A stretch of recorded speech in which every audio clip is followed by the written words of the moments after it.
Welcome back, lovers. Today we're talking about the one and only Amy Winehouse. I do keep on saying that I'm working on a video about the 2000s, I still am. And Stanley, I think that Amy is almost like a bit of a poster child for most things that were wrong with the time.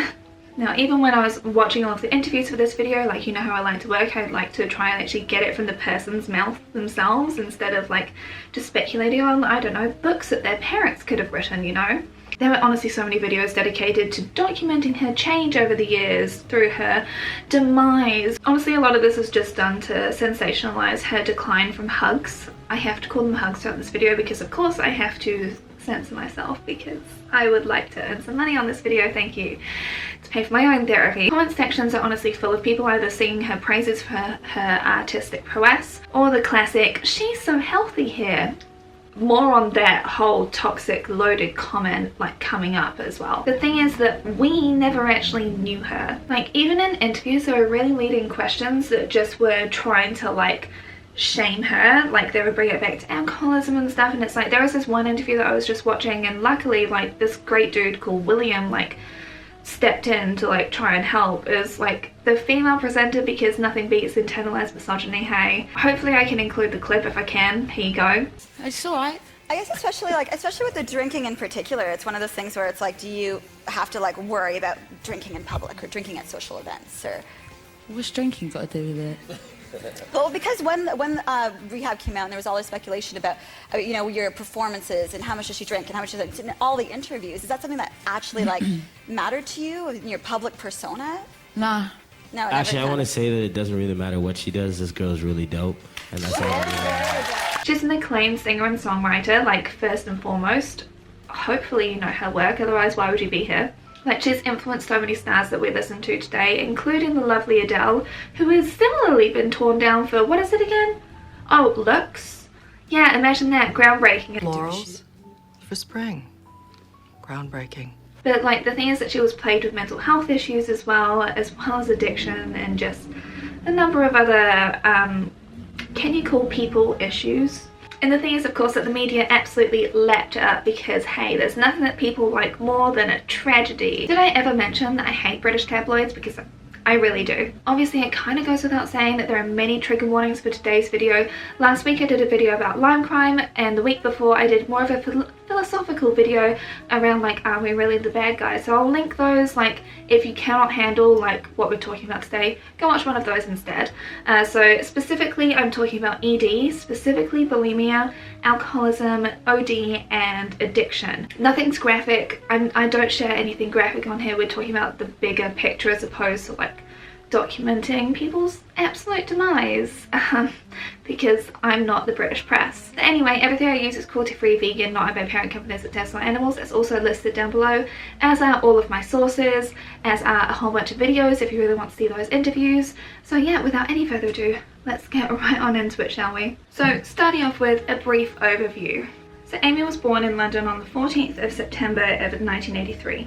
Her father is Russian Jewish and her mother is Polish Jewish, and they immigrated to London. And the only reason that I'm actually raising this is because, you know, I kind of think it could possibly actually feed into the fears that they had around mental health treatment and getting admitted or getting locked up or whatever, being obviously immigrants into the UK, you know, because hey, if Brexit has taught us anything, is that the UK has a massive racism issue. While she was raised Jewish, she never really like connected with it and did it more out of obligation than out of belief. Her grandmother Cynthia was incredibly influential in her life. Like, she was a singer as well. So Amy actually got a tattoo dedicated to her. She also had a tattoo of Daddy's Girl, obviously for her dad. Her father, in his words as well as in mine, was a coward and he cheated on his wife and officially divorced when Amy was 9, and this divorce had an absolutely huge impact on Amy's life. So she references this in some interviews where they actually talk to her about her music instead of just like try and say that she's an alcoholic and and all of that stuff and basically try and take the mick out of her. Like, she totally walked all over her mother and didn't really have very much respect for her. She really wanted to move out as soon as possible, and so she did actually when she was 16. It was her grandmother that got her into singing at the Susie Earnshaw theatre school on weekends, and then she attended there full time, and then she attended the Sylvia Young Theatre School. but she left when she changed schools, and then she dropped out of school at 16 and moved out on her own with her friend. Now look, I've said this before and I'll say it again, traditional schooling isn't for everyone, and I don't really believe that people should be judged on their merits to be able to like adapt to a very conformist kind of education system. So she became even more musical when she was playing around with her brother's guitar, and it was in the year 2000 that she became the featured female vocalist for the National Youth Jazz Orchestra. No one could deny her incredible talent. So in 2002 she signed with Simon Fuller's management group. They managed like a lot of pop star princesses, and so this is not very Amy at all. But it was also during this time that she became friendly with the producer Salam Remy. So in 2003 she released her first album Frank in October of that year, and in 2004 she got the nominations for the Brit Awards. So this was in the categories of British Female Solo Artist and British Urban Act, and she won the Ivor Novello Award for Best Contemporary Song. After this time she basically had like nothing to do and would just go out drinking and like getting to the point where she had to get dragged home in a wheelbarrow, and it was actually during this time that she met Blake Fielder. And they had an affair, but after he ended things to go back to his original spouse, she was absolutely devastated, and it was from this heartbreak that she wrote Back to Black. Mark Ronson helped produce the album, and honestly the incredible work that it is. They had a really good working relationship. It was very honest and very collaborative, and of course this was a 50-50 split with Salam Remy as well. Now 2006 is when it all started with Back to Black. Like the album came out in October and everyone loved it. People were obsessed with Amy at this point. Now I want you to remember that she wrote the album in like starting in late 2005, right? So just remember that date. And it was in 2006 she started on this huge tour that I don't know how anyone could do, let alone someone that was like fragile like her. So it was in 2008 that she won the 5 Grammys, and she was of course still touring during this time. And the management company was of course like getting on her about like producing more work because, you know, gotta keep those golden eggs coming, you know, not worth anything otherwise. 2009 to 2011, this is where things kind of do get to be like all the downfall stuff, in quotes, around this. Like they were still trying to get her to tour and creating commitments that she couldn't break, even though she did not want to actually go on the tour. We'll talk about all of the reasons why. And this was when she was suffering terribly with her addiction and like trying to get clean, and all of that other stuff was happening during this time too. She passed on the 23rd of July 2011, but you know, I don't really like to focus on people's deaths here. Like that's not what we're actually here for. We're here to talk about their life. So that is honestly like a very brief and patchy view of her life and her accomplishments. There are honestly so many more, including all of the amazing charity work that she did as well. Like Wikipedia is free, it's accessible, you can find that, but she was incredibly charitable, but didn't really speak about it too much. She just did the work. A bit like, you know how George Michael did, and it was only really found out after he passed as well. I needed you to have the foundation before we talk about the themes and the issues at hand here. So first off, let's just discuss who she actually was. You'll see a lot of people saying that Amy was about love and music, and that is very, very true from everything I've seen of her, everything I've read about her, every interview. Like, music was her passion, and like, no, she could genuinely school the most educated people on music. Like, she'd give her band music homework to do. Like, when I was watching all of this stuff about her, I saw some of the footage from inside her room, and it was just chocker with CDs. She had like such a love and respect for music, what she considered to be like real music, like not synthetic music, not music that's just like packaged up in a little bow. She didn't think that real music had been made for like ages, honestly. She never wanted synthetic music in any of her records, and I remember in one of the interviews, like, she was saying how angry she was. I wouldn't have any fake horns on my record. I think they put fake strings on Take the Box, but I wasn't a part of that. I would never, ever have put strings on my record, ever. Which is what I'd refer to as being like a real artist, like someone whose art actually drives them as opposed to like the pursuit of fame or money or whatever. I mean, like, there are artists out there who have like this same passion, but you know, like, you can still tell like there's still like the want for the fame and the recognition. She just wanted to be able to have artistic freedom and be able to work with the people that she admired. That's like the biggest thing that she wanted. Like, being famous was absolutely the last thing on her mind. She actually even said in an interview, like, if she got famous, she'd just off herself. Like, there's a real grit and authenticity to the way that she works and the way that she wanted to interview, the way that she wanted to collaborate. And honestly, I think it's one of the main reasons for her success. She would say that she's referred to as the mum by her friends because, like, she's always worried about other people. I really am like the mum. All my friends call me mum because I know I look like I know I look like a train wreck, but I'm actually a really domesticated person. My idea of a perfect night is to just get 15 of my mates over and cook them dinner, to be honest.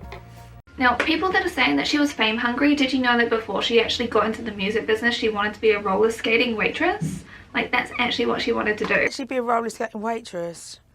I really did. Up until the age of like 16, I was like, I'm going to be a roller skating waitress. Like, she wrote things because she felt them, not necessarily to create like this mutual connection between everyone. It's just the fact that it did actually resonate and connect with so many other people. That's kind of what boosted everything. She was the antithesis of all the perky pop stars that we had at the time, and honestly, like, the world had like a bit of a British obsession around this time. There were so many bands that were just like getting super popular from the UK. It created this perfect storm over time for her to be able to just rise above the ranks. Let's talk about the public and the press hatred for her, because oh, it was volatile. Did you see Amy Winehouse in the paper this week? My God, she looks like a campaign poster for neglected horses. You know that thing where people hate the thing in others that they hate the most in themselves? Yeah, I really do think that Amy kind of falls square into that category for so many. Now, I did actually speak about this in my mental health video, which I'll just link at the end as well for you too. And the thing is that I do know that back then, like the 2000s, was like a really bad time for me personally. But Amy kind of like showed her rawness and struggles, whereas like someone like me was hell-bent on trying to like maintain control and have like this image of perfection, even though it was absolutely just an image. Kind of what everyone did, because honestly you just got mocked if you had any sort of issue. So like similarly for me, even back then when I was like an ignorant teenager really worried about like the mess that was my own life, like I also looked down on her. I'm not going to try and like pull a Heathers and say like, oh my gosh, it was such an inspiration to me, because even then I didn't really even understand the stuff that she was going through. Whereas Amy, in comparison to so many others, she was just unapologetically herself, like almost viciously so. So in my books, along with like this cookie cutter image of perfection that people were really expecting, which again I'll be talking about my 2000s video, like I think that there was a whole lot of misogyny that really came into play with like why people really hated on Amy so much, because she wasn't ladylike. She didn't like really go out to present herself in a way that was what the market wanted. But the thing is that nobody can actually like deny her talent or her art. It's just that everyone, especially then, really wanted to know everything about everyone and just like pick them apart, and it was like a sport. It's like everyone was just a vulture in the 2000s. It was actually a really ugly time. And the thing about Amy as well was that she was like mouthy, she was opinionated. Like even when she was winning awards, like she was slagging people off too. What goes around comes around. Justin Timberlake. His album's called What Goes Around Comes Around. Rehab. Some of people's prying was out of genuine curiosity as to like her backstory, how she became so famous, all this other good stuff. But then a lot of it was actually just down to judgment, and honestly just feeling entitled to it, because like being a celebrity, you're a product, you're not actually a person with human like feelings anymore. And also just because she struggled, it made it to be like an easy sellable mess. Like I still remember people talking about the Mouse video and seeing the Mouse video even back then, but when you see it now, it's like, oh, that's like, is actually heartbreaking. Like I said, that 2000s video is still in the works, and I'm actually also going to be making a Dawson's Creek video just because I'm on season 3, because I can't stop watching it, so that's going to be coming as well. She's so healthy in this picture or interview or whatever. Okay, I hate to break it to all the people that love to like just try and speculate on the fact that it was like one thing that broke her or ruined her or whatever, or like the one singular thing that was Amy's demise. It's like, actually no, it was kind of cumulative. The thing is that Amy was never what we would call to be healthy, whatever that means anyway. She suffered from an ED when she was a young teenager, and she suffered from what was then called manic depression, but is actually known as being bipolar disorder today, and she was on pills for that as well. And like she got diagnosed when she was a kid for that, but like that's something that doesn't actually go away. And she was also incredibly insecure, even though like you know that she's got gumption and all this other good stuff, but you can see the insecurity come through when she's actually performing or practicing or just trying to actually do some great work, because she doubts herself. If something's not quite right, she'd rather just give up and walk away, because she's just like, oh no, that was terrible. Like even when she did an amazing performance, people were complimenting her, she's like, nah, it was bleep. Yeah, it was a bit wasn't. The crowd absolutely loved it. We're so thrilled that you're here tonight. Everyone's so pleased that you're here back and fighting fit. So why are you self-critical of your performance? It was a piece of... You look fit though. Thank you. Because she really did hate the paparazzi so much, I'm not really including much of it in here as well, because like she hated it, and also the flashing lights in there. But when I tell you that the British tabloids are the actual worst. The level of lack of space and the encroaching on privacy, and like there were so many issues. Like she actually had to file a lawsuit against them at one point to like make sure that she could have like 100 meters from her house, because they would literally just be there, right there. If you leave to get in your car, they're right there with the camera right here in your face, telling you, oh, give us a smile and just whatever other rubbish. It's like the British press is one of the absolute worst things that's ever happened to the planet. Like, my god. Also, looking back through her performances, her videos, I've seen people like comment on the fact that she used to be thick or whatever. It's like, actually she's very petite, and she's always been very petite. She was never thick, and she, like I said, dealt with an eating disorder. And when you think about it as well, like, you know, like if you have the press hounding you and people saying particular things when you've dealt with an eating disorder, like for most of your life, what do you think is going to happen? Like, she would always bring up the fact that she wanted to get to the gym, worry about places. It's like, oh well, they wanted me to go to rehab, but they don't even have a gym there. And it's like, there's all of this stuff when you're dealing with an ED that just constantly consumes them. You have the press picking apart people's weight all the time. No doubt, in my mind, that would have helped contribute to like the fact that she lost even more weight. Not to mention all of the other health issues that come with bulimia as well. And of course, this was of the time where like having an ED was kind of like glamorized back then, because they're like, well, at least you're skinny, that's the main thing, right? What people really mean when they say, oh, she was so healthy then, is like that she was presentable in a particular way that society deems to be worthy. The thing is that mental health issues can be so easily just like hidden, and people shouldn't have to look a certain way in order to be worthy of being deemed as like being able to suffer from a mental illness. If I see one more comment about the fact a fat person can't have bulimia, I'm going to scream. And that's even now, and we've apparently evolved since the 2000s. Classism. There is no doubt in the fact that Amy was not a classy chick, right? Like, she had her manners and everything. She's not really what you call like the incestuous, I stole a whole bunch of people's resources and land in my family's heritage, and there we go, we're rich now and we're classy, and therefore I have a silver spoon in my mouth. None of it was this what used to be branded as being like down to earth. It wasn't really like the Princess Diaries, the Joey from Dawson's Creek, or like the Amanda Bynes like What a Girl Wants or whatever. It wasn't like this quirky girl next door sort of thing, but who has a sense of humor. It's like, nah, she was just kind of messy and just spoke her mind as freely as she wanted to. She always looked like a little messy, a little bit like scruffy, unless it was like for a video or a special performance. Normally like off duty, there was something that was a little off about her. It wasn't necessarily what was deemed to be presentable and acceptable back then. She was always like lower middle class, like Camden was her home, and sure, like she did study jazz, which is, you know, inherently elitist, but she actually hated that aspect of it. But it just made me think of like, you know how tabloids love to tear people down just because like it's fun to make people suffer. Like you think about Anna Nicole Smith, you think about Britney Spears, I mean heck, even the Spice Girls too. Yes, there's a video coming on them too. They were all quote unquote common people, therefore like they're fine to be absolutely torn to shreds because they didn't fit into like, in America, East Coast standards. In the UK, like they definitely weren't upper class or even middle class. Like, that's not the vibe. Like, even though we all loved a good Cinderella story, it was only for the people that could actually act in like this kind of way. It definitely wasn't for the people that stayed true to themselves and got rich. It's like, no, you're not worthy, you should just stay on the Jeremy Kyle show. But of course, like, Mina Leigh's already done an amazing video about the makeover scene, which I will insert in the description box for you down below, even though I'm sure you've all seen it already. We need to talk about Blake. I think a lot of people don't like Blake, myself included. So they had an affair in 2005, they were both seeing other people, but then he decided down the track to actually call it off, and this just destroyed her, like 100% utterly devastated her. Of course, like I said at the time, she didn't have anything to do between like Frank and like the other things that she was getting up to like promote it and like the tour and whatever. It was this heartbreak that got her to produce Back to Black. But then they got back together and they got married in 2007. But then he got incarcerated for beating someone up and then trying to pay them off about it. I could put in all legal terms about it, but that's literally just what happened. And then he failed his hug test, again censoring, and had to get taken back to jail because, you know, that's what helps addicts, right? Just, you know, punish people instead of like actually helping them. So the thing is that some people can handle the hugs, but you know, others can't. And Amy, who already had a bit of an addictive personality with the fact that she was binging and purging like all the time, and also drinking and smoking weeds.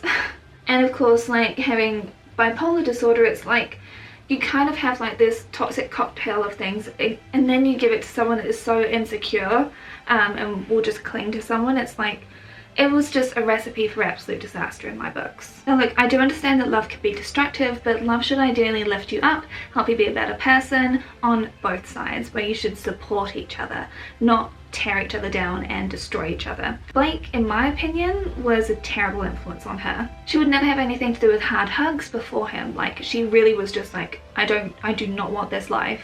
And then he comes along and she just fits right into like what he was doing, like, because like she wanted to get on and stay on his level as well, because like they were so infatuated, but they were brutal towards each other. It's like the darkness in each person actually was a thing that drew them together, which is definitely not a good thing to build a foundation for a healthy relationship on. And of course she sabotaged the relationship as well, which led to like one of my favorite Amy Winehouse songs.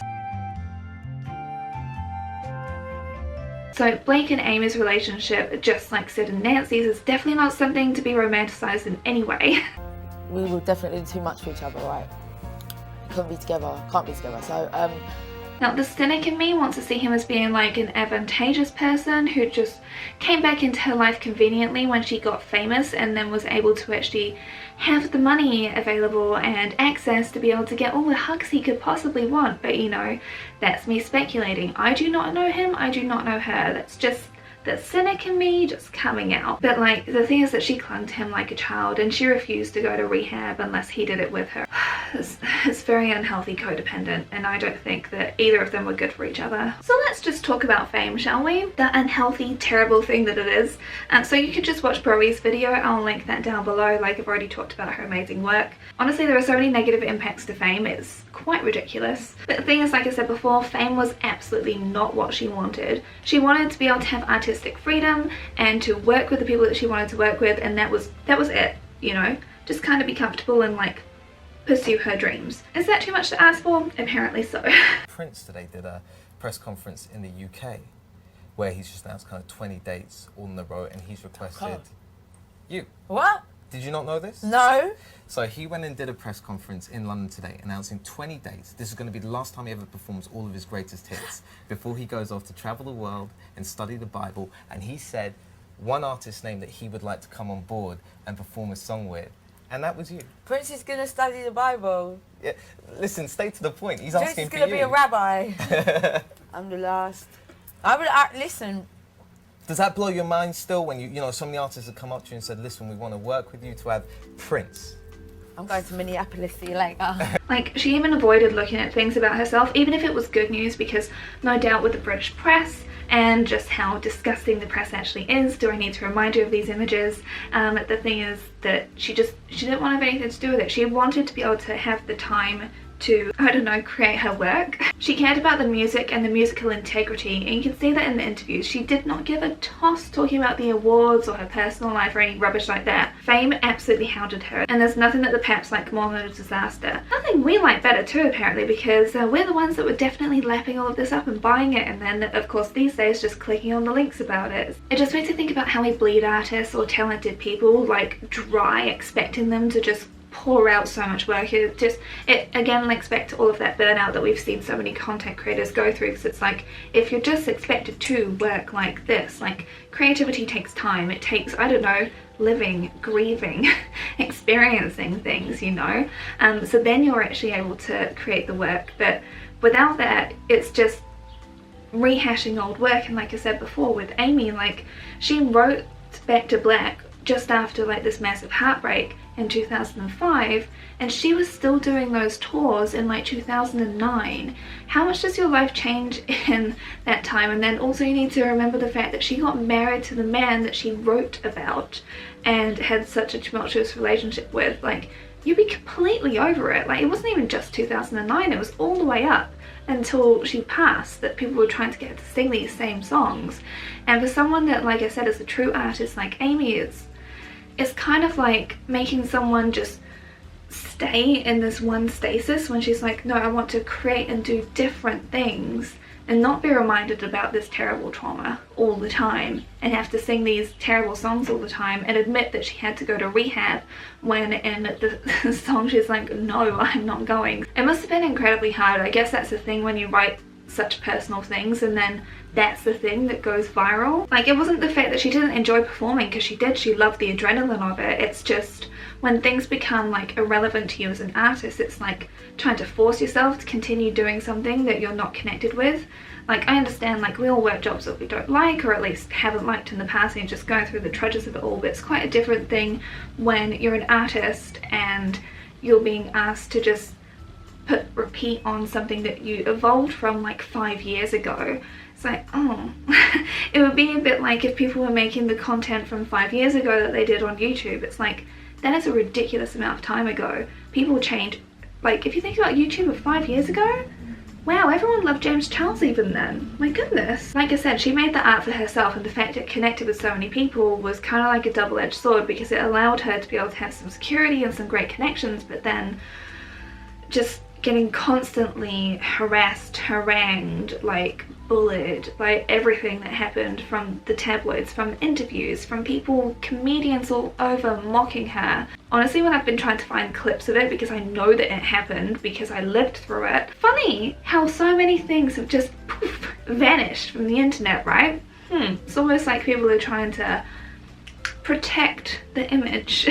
And the thing is, like, people weren't really allowing her to have a human experience, much kind of like what happened with Judy Garland as well, because like she was a very like emotional person. Having a human experience, when she couldn't sing, she got booed off stage, people hated her. She was drinking and other stuff to be able to try and get through going on stage because her management company was forcing her to. Well, one, she shouldn't have been forced to do that, and two, like, fans having no patience for a person. Like, I do understand, like, you pay good money for all of this stuff and whatever, and it's hard because when people really are like that kind of artistic mindset, dealing with all the stuff that she dealt with as well, like, it's ridiculous that they were expecting her to like do all of this touring and everything. Like, honestly, what were they expecting to happen? Rehab and hate for her father. So one of the most heartbreaking things is the impact on the family. Now, we all know that Amy wasn't from a posh family, and her parents' divorce had a huge and profound impact on her,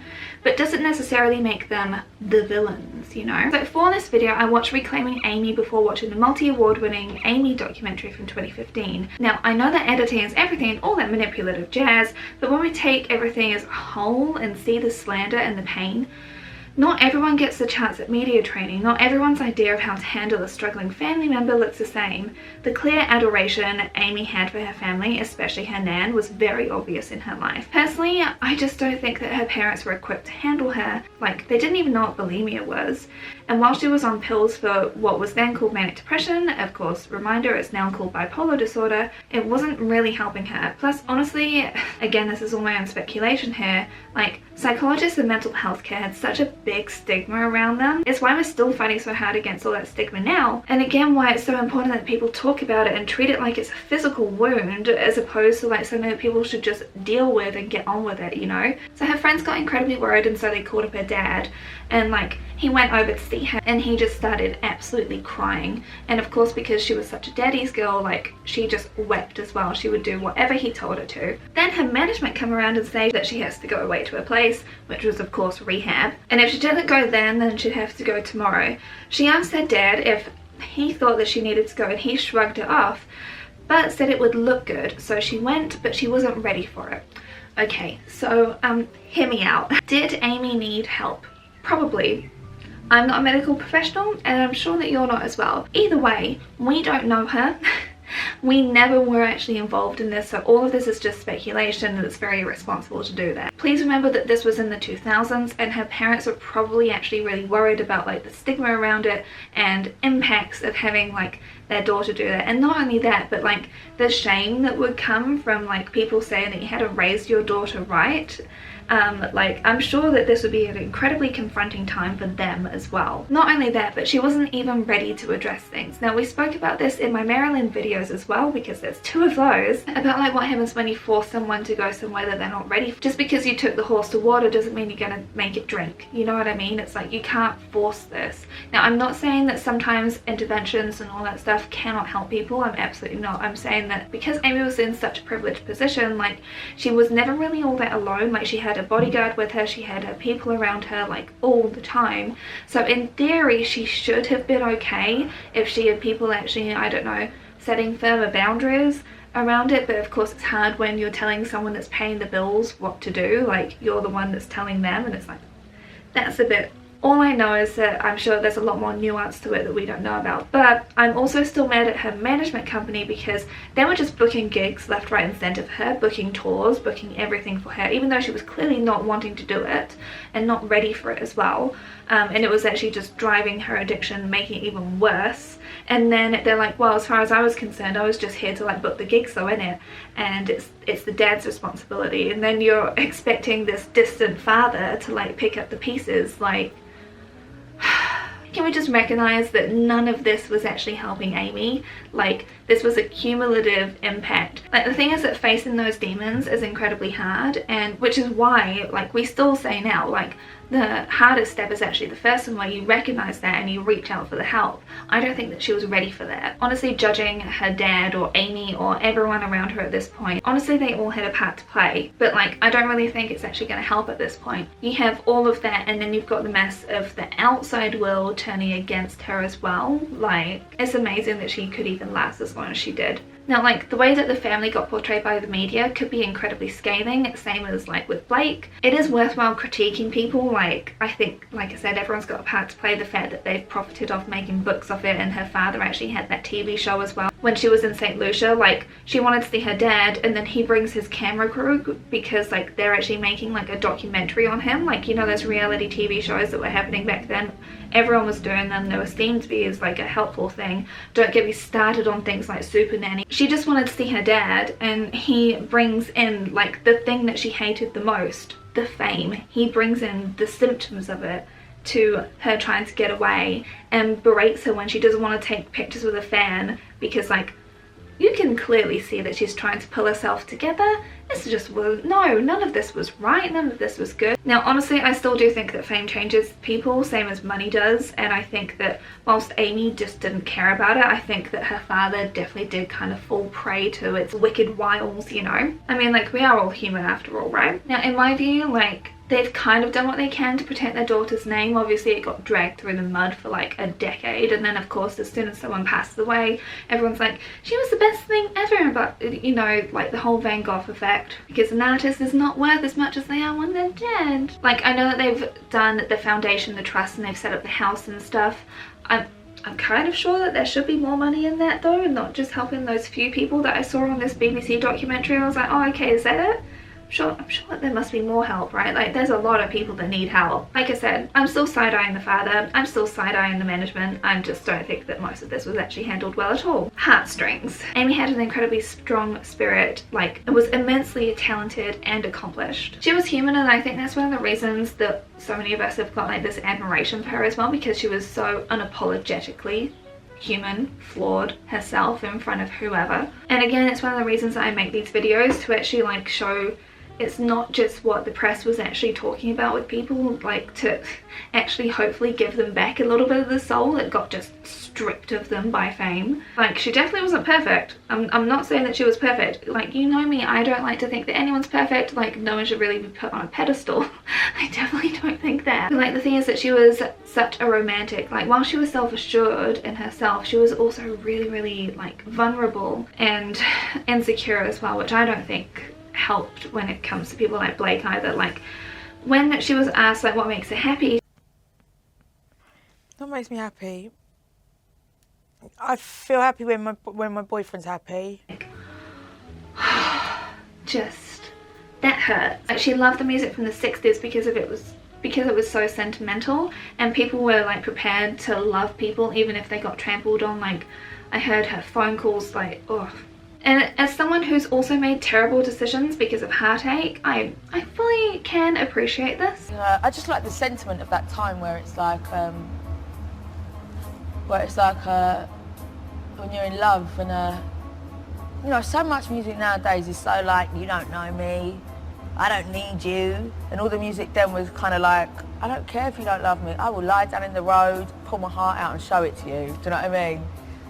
You know, I love all that kind of drama. Eating on the music of the time, because it's all like, oh, you're lucky to have me, I'm better off without you, all this other stuff that's like feigning empowerment when at the same time it's actually just putting up a front instead of being vulnerable. And that's the thing that she actually was being in a time where everyone was kind of like posturing. She was actually showing her fragility, you know. The aftermath.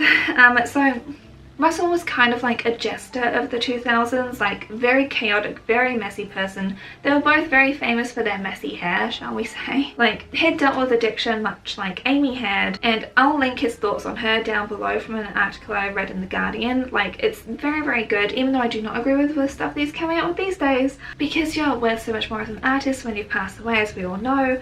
So many of us, myself included, because like I said before, I was a shallow teenager wrapped up in my own mess of a life where I was doing the worst things to myself, honestly. I definitely didn't acknowledge the actual issues that were at hand when it came to Amy Winehouse. Like, I didn't really even pay much attention to her other than joke about her, if I'm being completely honest. Like I said, I was a trash person in the past. I'm not afraid to admit it. But the thing is, it wasn't just me that was doing it. It was the press, it was the media, it was the comedians, like even people that she may consider to be her friend. It was normal then to joke about suffering, to point at it, to distance yourself from it, you know. Now, whilst a small part of a lot of us back then possibly knew that there was something wrong with Amy, that she actually needed to like our help and support, like it's much easier to joke and point at something than it is to actually have like this mirror reflecting against you and you're like, oh, this means I need to actually try and be a more decent person. That can be quite hard for some people to do. Now, of course, though, people appreciate her and know of her as being a genius and all this other good stuff. People have this incredibly public case study of what happens to people when they're neglected by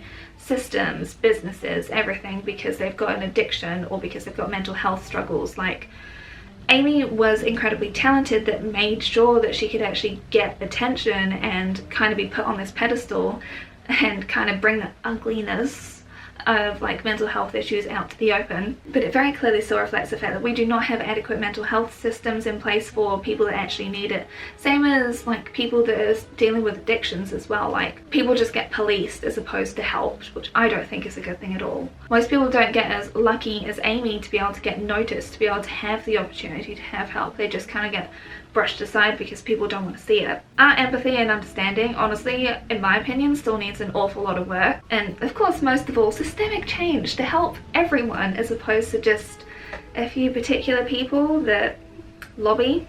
Anyway, I don't really know how else to end this because, like I said, I don't want to talk about her passing, but she sadly kind of is like a poster child for all of our systemic issues, especially from the 2000s. And I'm glad that people can appreciate the amazing work that she did now, even if like not many people were really truly appreciating her as a whole back then. So what is your favourite song by Amy Winehouse? For me personally, I adore Love Is a Losing Game. Oh, my melancholy little heart just, ooh, yes, so here for it.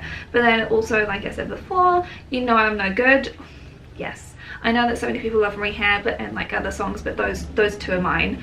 So let me know what yours are. I don't think we could have any other emojis other than the guitar and the bow emoji, because like she had ways of adorning her hair. If I hadn't gotten rid of my hair scarves, because we did all wear hair scarves back then, then I would have worn one today. But you know, it's what we used to do. Anyway, lovelies, thank you so much for watching. I really do appreciate it. And I'll see you again next time. I may be taking next week off. I'm not entirely sure. I will update you in my community tab. If you're not already, please subscribe so you know what's happening. Or just follow me on Instagram. All of that is linked down below. Thanks, lovelies. Bye.